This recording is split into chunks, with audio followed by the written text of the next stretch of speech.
Well, that just felt like Nintendo asking for my money. My hair's messed up now. Absolutely, positively, my favorite Direct that I've ever watched live. It hasn't been that stacked in a while to get this many Mario-themed announcements. Pikmin, Detective Pikachu, WarioWare, all these household names in one Direct. We're going through the big stuff, we're breaking it down and giving my thoughts. And after we've covered it all, at the end, I'll give it a rating out of 10. We began with a bang with Pokemon DLC. There are indeed two parts, the Teal Mask releasing this fall 2023, and the Indigo Disc releasing winter 2023. You know, I like Pokemon reveals, not even just for the gameplay, but for the music. We were told that the first half took place at a festival in the countryside. I think that setting for a DLC was really cool. You even saw a little Pikachu mask. I like it. Now, the other half was at an academy in the middle of the ocean. This is Lab Rats. We didn't get a stupid amount of information, but it does look good, and they also announced a little event happening later today after the Direct. Pokemon DLC, not a lot to unpack, but I do like what I'm seeing. Oh, and then there was this little cozy game called Palia. I do like that one. I gotta check out the price, but it does look like a me kind of game. It's almost like Animal Crossing Dreamlight Valley. It's looked as like one of those farm sim games that no one wants in a Direct. Splatoon 3 Splatfest, I'm sure your first thought was, oh buddy, DLC. Yeah, that was my first thought too. And then they announced a Splatfest being vanilla versus strawberry versus mint chip.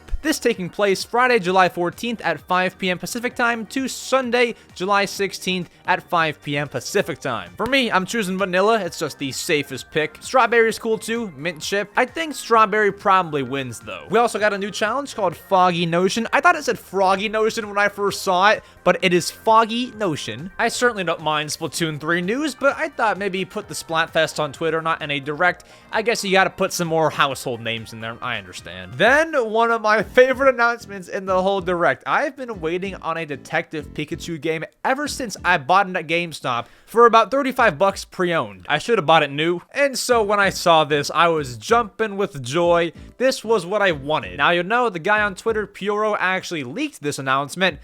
Kinda creepy. I don't know, there's something about me that loves Detective Pikachu, so to see Detective Pikachu Returns announced for October 6th, which is actually very, very, very soon. If we look at the calendar, that is less than 4 months. So we're eating good very soon. Then, to say the least, we've been spoiled. Then we see Pixelated Peach, an SNES game getting a quality remaster, or a remake, maybe you want to say. Yes, remake, not a remaster. Super Mario RPG coming to the Switch November 17th. But I mean, it looks good. I'm gonna pay the money for this game. Of course, if you've never heard of this game, this was originally on the SNES and is now coming back. We got Mini Mario. Super Mario RPG will cost you your good old 60 bucks. So then, at that point, I thought that was it for Mario games until the end. We obviously had the 2D Mario leak. I then see Princess Peach on the screen. We got word that Princess Peach will be starring in her own game. Now, is it just me, or does the frame rate look kind of bad? That was the first thing that I noticed, though maybe I'm wrong. They didn't want to show too much. I'm sure the game is still in development. That was all they showed. No title, no release date, no nothing. And then they're like, we have one more thing to show you on this topic. And so I'm like, strap in, the 2D Mario's coming now. I see Luigi.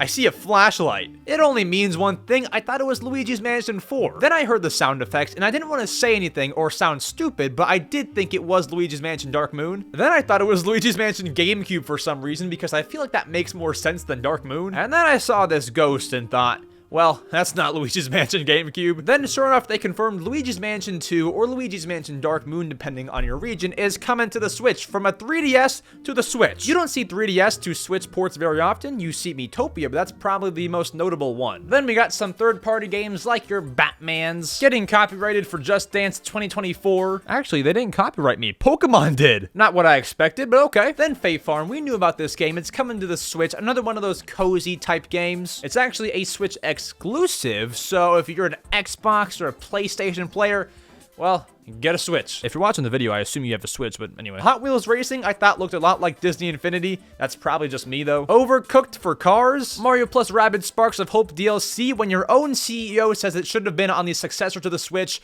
I don't think people will buy the DLC. You rushed it out, man. I'm kidding. I mean, the game's kind of quality. I'm sure it's fine. Dragon Quest Monsters. Gotta check it out. Okay, here's where things get spicy. Here's one of my favorite parts of the whole Direct. So we knew that there would be Pikmin news. We didn't know if it'd be at the end, or the beginning, or when it would be. We got a good 3-4 minutes spent on Pikmin 4 details, and then they announced what was leaked by Puro on Twitter. Pikmin 1 and 2 are coming to the Nintendo Switch. Now, this is great. I'm in the middle of playing Pikmin 1 on the Wii. I can probably just get back to where I was on the Switch, so no biggie. The bundle is $50 for both, or if you buy them separately, it'll be $30 each. Tough choices, but I do like how they brought it over to the Switch. I'll probably buy both. Here's also the art for the game. The physical copies will release in September, while the digital version is out now. I guess I'll wait then. And then after they announced Pikmin 1 and 2, they brought back Pikmin 4 to announce there's a demo coming out on June 28th. That is 1 week away from the direct air date, so get excited next Wednesday. Metal Gear Solid Master Collection Volume 1. I'm not a super big Metal Gear Solid fan. I just never really got into it. It wasn't a game that I played and picked up a long time ago. But I know fans are happy about that. I've checked Twitter. People like it. So good for you all. I don't have much to unpack there, though. Vampire Survivors, Headbangers, Rhythm Royale, Penny's Big Breakaway. Must-buy games. No, okay, then we get a little spicier with Mario Kart 8 Deluxe, Booster Course Pass, Wave 5 DLC, Summer 2023. That rhymed and it was long. 3 new characters have been announced. We got Petey Piranha,